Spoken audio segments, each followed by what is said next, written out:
സ്വർണ്ണവില വീണ്ടും കുതിപ്പിൽ. വില 51,000 കടന്നു, റെക്കോർഡ് ഭേദിച്ചു. ഗ്രാമിന് 75 രൂപ കൂടി 6,410 രൂപയായി. പവന് 51,280 രൂപ. മാർച്ച് 31-നാണ് സ്വർണ്ണവില 50,000 കടന്നത്. സ്വർണത്തിന് സംസ്ഥാനത്തെ എക്കാലത്തെയും ഉയർന്ന നിരക്കാണ് ഇന്ന് രേഖപ്പെടുത്തിയിട്ടുള്ളത്.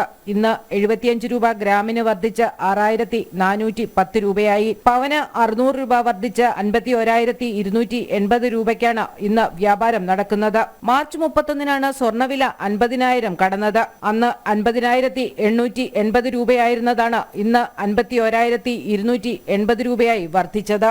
കഴിഞ്ഞ മാസം ചില ദിവസങ്ങളിൽ മാത്രം വിലയിൽ ചെറിയ ഇടിവ് സംഭവിച്ചിരുന്നു. മറ്റ് ദിവസങ്ങളിൽ ക്രമാനുഗതമായി വില വർദ്ധിച്ച് 5,000-ഓളം രൂപയുടെ വർധനവ് രേഖപ്പെടുത്തി. വില ഉയർന്നതോടെ സംസ്ഥാനത്തെ റീറ്റെയിൽ വിൽപ്പന താഴ്ന്നു നിൽക്കുകയാണ്. വിവാഹ സീസൺ ആരംഭിക്കുന്നതിനാൽ വില വർധനവ് സാധാരണക്കാരെ പ്രതിസന്ധിയിലാക്കും. കഴിഞ്ഞ 10 വർഷങ്ങളിലായി ഇരട്ടിയിലധികമാണ് കേരളത്തിലെ സ്വർണ്ണവില ഉയർന്നത്. സ്വർണ്ണത്തെ സുരക്ഷിത നിക്ഷേപം എന്ന നിലയിൽ ആളുകൾ സമീപിക്കുന്നതാണ് വില കൂടാനുള്ള പ്രധാന കാരണം. മറ്റ് ആസ്തികളുമായി തട്ടിച്ചു നോക്കുമ്പോൾ കൂടുതൽ നേട്ടം കൊയ്യുന്നതാണ് നിക്ഷേപകരെ സ്വർണ്ണത്തിലേക്ക് ആകർഷിക്കുന്നത്. അതേസമയം ഇന്ത്യയടക്കം പല രാജ്യങ്ങളിലും തെരഞ്ഞെടുപ്പ് നടക്കുന്നതിനാൽ വില കുറയാനും സാധ്യതയില്ലെന്നാണ് വിപണിയുടെ കണക്കുകൂട്ടൽ.